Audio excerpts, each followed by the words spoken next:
Tonight, hundreds of Port Augusta patients not turning up for their appointments, and the dry start to the year extending the region's fire ban.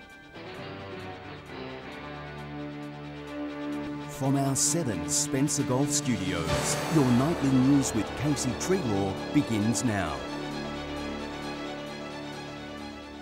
Good evening, everyone. New figures reveal the shockingly high number of people in Port Augusta not attending scheduled medical appointments. 1 month racked up more than 650 did not attends across town, with concerns it's putting serious strain on the local health system. Regional towns struggling to attract doctors. Not only Port Augusta, but everywhere. And sick residents finding it equally as hard to make an appointment. There's quite a few people saying it's taken so long to get an appointment. It can be a vicious cycle, but in Port Augusta, new figures have revealed that seemingly full booking schedules could all be an illusion. Last August, across the whole of Port Augusta, there were 650 missed appointments throughout all our practices. The lack of transparency between clients and medical centres means schedules stay full, only for no one to show up. The Ghan Medical Centre is one of 6 practices in town affected, experiencing a staggering 138 missed appointments in just 1 month last year. We could have used those appointments for those people who need emergency appointments. The state's private health network fearing it's putting serious strain on the local health system. If people can't get into their GPs, then they'll normally be referred to the hospital or come to the hospital. Since the data was collected in August last year, many practices have experienced a promising reduction of nearly 50% in the number of no-shows. Country SA Private Health Network now kickstarting a campaign to get those numbers even lower. They'll be very thankful if you just ring up and say, look, I'm really sorry, but I can't make it. Garth Burley, 7 Spencer Golf News. A man has been stabbed during a brawl outside a Peterborough hotel overnight. At 10:30, paramedics were called to the main street to treat a man with stab wounds following the altercation. His injuries are not life-threatening. Police are still attempting to locate the suspect, and it's believed both men are known to each other. Anyone who witnessed the altercation is urged to call Crime Stoppers on 1800 333 000.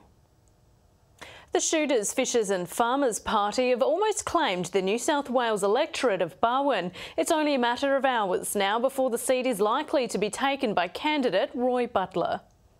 A new local member possibly a day away. We basically knew the outcome was looking very good for us, but obviously have to wait until the formal process and the challenge period's over before the wheels can commence turning. Today saw the distribution of preference votes for the electorate of BARWON. Ballots are entered into a computer program which counts the preferences among the candidates. From there, a leader is selected. From the lowest candidate first, up until someone has 50% of the votes +1. It took 8 counts for the new member for BARWON to be decided. One by one, the candidates were excluded and their preferences distributed to those remaining. When Labor's Daria Turley and the Nationals' Andrew Scheer were removed, it left the Shooters' Roy Butler. It was quite obvious that he had a good enough lead to hold on to that. Nothing is official yet though. Candidates have a little over 24 hours to lodge an appeal for a recount. Maybe the candidate's won by 10 votes or 20 votes and it's very close.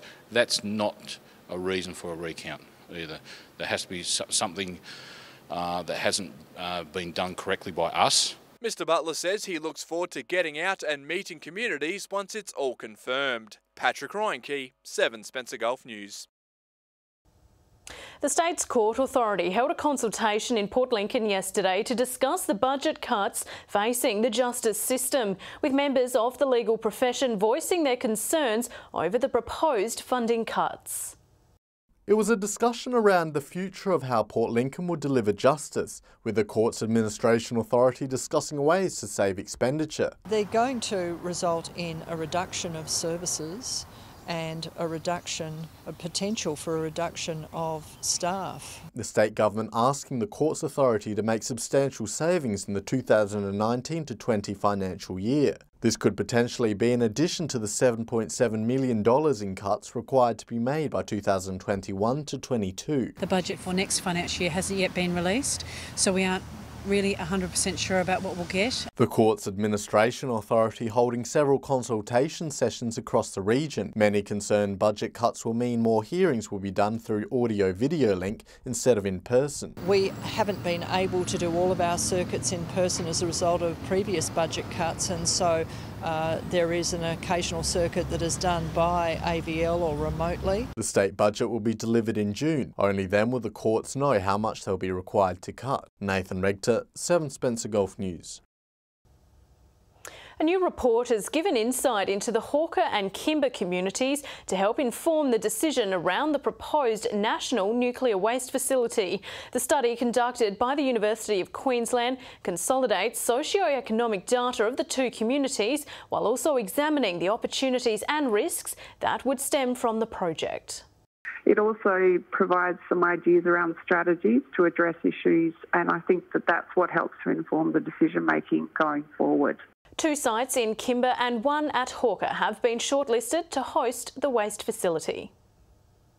The dry start to 2019 is leaving serious ramifications. The CFS now extending the fire ban season in a number of districts, with predicted weather a major factor. John Hunt has the details. It's no secret the first few months of 2019 have been bone dry, with very little rain falling across the region. The conditions have become so severe, certain parts of SA are set to see their fire danger seasons extended. 9 out of the state's 15 districts are having theirs extended by a fortnight. The CFS says it's been forced into the actions due to the conditions on ground. There's some areas that will require up to 180 millimetres of rain just to reach the soil saturation levels that we require. In our region, 4 districts have been extended. Eastern Air, the Lower EP, the West Coast and the York Peninsula have been pushed out until April 30. The Flinders Ranges will finish on the 15th, while the Mid-North fire danger season will finish as predicted. Basically, any fire activities, people will need a permit to undertake. And to make matters worse, tomorrow could see a total fire ban day put in place. The Weather Bureau says strong northerly winds could create severe fire conditions. So these hot, dry and windy conditions over the next couple of days will lead to elevated fire danger. Those dry conditions are expected to ease over the weekend via a cool change. Well, that's good news. The CFS's actions today underline how desperate the state is for rain. Still to come tonight, local entrepreneurs get a chance to launch their business dreams and a hypnotist to bring his powers to Port Lincoln. Hello again. There could soon be a boom of regional entrepreneurs breaking into the market thanks to a new program from Flinders University. Innovators living in the York and Mid-North regions will have access to free practical assistance to help turn their business dreams into reality. Regional entrepreneurs getting the kick-start they need. Flinders University delivering support to local self-starters through an entrepreneurship facilitator program. People are sitting there at home now with dreams, with ideas, with services, with business concepts that are not sure where to go. Through Flinders Uni and the New Venture Institute, they've got some fantastic programs. It's the first time such services have been provided in the region, giving locals equal employment opportunities to those living in Adelaide. It's all about bringing capabilities to regional Australia. People access a whole range of free services, and particularly mature-aged Australians. A new facilitator will be operating out of Port Pirie's Uni Hub, offering services to the Barossa, York and Mid-North regions. We foster ideas, we foster people's services, we foster ideas that and make them come to reality. Existing small businesses are also being encouraged to get on board. Or it could be for those businesses that are already in place in the regions, finding ways to scale and to grow into other markets. Dominic Beaton, 7 Spencer Gulf News. The Port Augusta Rotary Club has been recognised by its peers throughout the state, receiving the Club Development Award at a district conference on the weekend. It's really just given us such a boost that what we're doing in the community is right. The local group of 8 volunteers honoured for their optimistic and forward-thinking approach to developing the local club. Port Pirie healthcare groups are working to fight off stigmas through a suicide prevention workshop which was held last night. The community-led endeavour seeks to encourage people to speak up about their mental health. Empowering our regional communities to speak up. Healthcare groups have united in Port Pirie to help strengthen the region's suicide prevention network. The idea around that is developing a community-based network that can actually improve consumer and community confidence in asking for help. A community training exercise has been held at the local Australian Red Cross. Basically, improving community confidence in asking for help and also offering help so people know what to say and do. The creation of the network couldn't have come at a better time. Suicide awareness has become increasingly important due to the impacts of drought on farmers and the rise of youth unemployment in regional towns. The session is all about informing and educating the public through a respectful and passionate manner. Sometimes the person who is really struggling just needs to know that they're connecting with somebody. So sometimes it's really just a case of, yeah, how you going, mate, and you know, how you're really going. If anybody you know needs help, call Lifeline on 13 11 14. Dominic Beaton, 7 Spencer Golf News. An Australian feature film shot in Broken Hill will have its big screen premiere next week. LOCUSTS has been described as a gritty noir crime thriller set in a desolate outback town. From a script to the silver screen, Broken Hill is set to feature in a new film premiere. It's exciting. It's been a long journey to get to this point. Locust premieres at the Gold Coast Film Festival next week. Without giving too much away, it's about a man who returns to his hometown, gets caught up in some trouble and has to survive and work his way out of it. Broken Hill forming the set for the film, the historic mining town turned into the fictional Serenity Crossing. Local associate producer Jason King says he's keen to see how director Heath Davis has framed the Silver City. One of the aspects of Broken Hill that's really great for films is that foreboding, isolation and the menacing type side to it. After the Gold Coast screening, the film will head overseas to be shown at the Newport Beach Film Festival in California. Mr. Watts says a special viewing in Broken Hill is certainly on the cards. I feel passionately about getting down there and the town's been a huge part of the film, and I promise we'll be playing down there. There was 50 people or more involved directly in the production, plus a whole bunch of extra services like accommodation and food and all those sort of things. Diesel, dust, desperation, there's no place like home. Patrick Royenke, 7 Spencer Golf News. Port Lincoln is in for a spellbinding weekend with Adelaide hypnotist Isaac Lomond bringing his powers to town. Coming off the Fringe Festival, he's now kicking off his regional tour. He's a renowned hypnotist with a power to control our minds. You try to bend it, you just locks tighter and stronger and straighter, just like that, and it becomes ridiculous to you. Isaac Lomond fusing the power of hypnosis with comedy to make us do and feel the most bizarre things. Basically taking all the fun that we had in Adelaide and bringing it out to regional SA. Even I fell under his hypnotic spell. That's right, and sleep and relax all the way and good. His show's being performed across the Eyre Peninsula with dates in Whyalla and Port Pirie. Well, it's a bit weird being hypnotised, but Isaac says there are some benefits to it. On Saturday, he's holding 2 workshops aiming at helping people lose weight and stop smoking. Helping people gain control over areas of their life, and it's about giving them choices back in their life. Often people feel like they have no other option. The local council says it's important to get Adelaide artists performing in regional SA. It is an important fabric of our community, is people being able to participate and go and see these events. I'll hypnotise them in front of the whole crowd, and then we'll get into some fun under hypnosis. Hypnosis Live will be performing this Friday with tickets on sale at the Nautilus Arts Centre. Nathan Regter, 7 Spencer Golf News. Stay with us after the break. A look at what fish are biting in our local waters, and we'll have the weather details with Britt. Welcome back. Time now to hear from our local experts on what fish are biting across the Spencer Gulf. G'day and welcome to this week's fish tips from Port Augusta, Jewel North. Well, summer's decided to rock back up again. The crabs are pretty happy about that. Still really good catches of those, and they're actually getting as far north as the old powerhouse side as well.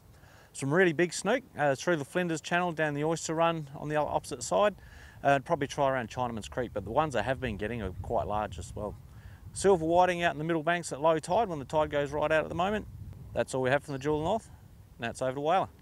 Hi, welcome to Whyala's Fishing Report this week. Some good numbers of King George whiting are starting to move in throughout Whyala. Best grounds to target have been down towards Mount Young in the shallower water. Also in the same ground, some really good numbers of squid are starting to hit the cleaning tables. The snapper have also been running not too bad. A little bit further south of Whyala has been the better grounds to target between Cowlard's Landing and Menini. Again, the shallower waters has been on fire. The deeper waters have been a little bit quieter. G'day guys and welcome to Fishing Tips in Port Lincoln. Well, the offshore season is starting to draw to a close. There still are some patches of tuna around, but they're certainly thinning out. There have been some really nice kingfish and Samson fish caught over the past week. Back in closer to shore, Farm Beach out from Coffin Bay is still fishing well for whiting, and also some garfish, and there have been some nice gummy sharks caught in that area as well. The whiting reports have improved over the past week, so there have been some nice fish caught in the proper bay. Along with a few snook and also a few garfish. Well, happy fishing, and we'll see you again with more fishing tips next week.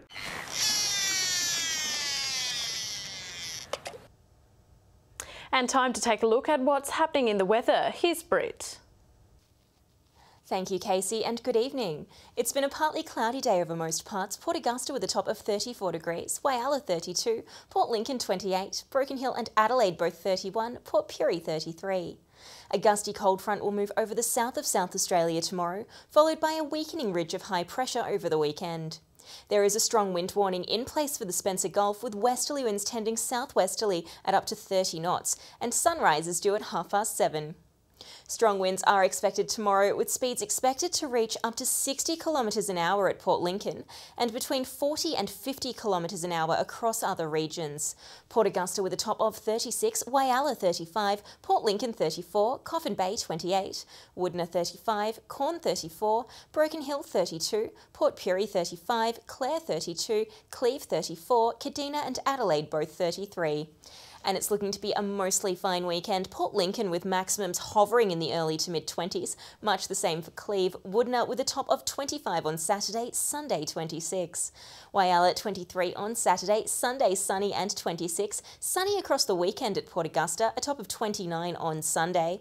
Kadina partly cloudy with maximums in the mid-20s. Port Pirie partly cloudy with a top of 26 on Saturday, Sunday sunny and 25, much the same at Clare. Broken Hill partly cloudy with tops in the early 30s. And a reminder that there is a strong wind warning in place for tomorrow with the risk of inland dust storms, so do take care. Thanks for that, Britt, and that's the local news this Thursday evening. Thanks for joining us. I'll have updates later. Until then, enjoy your evening. Good night.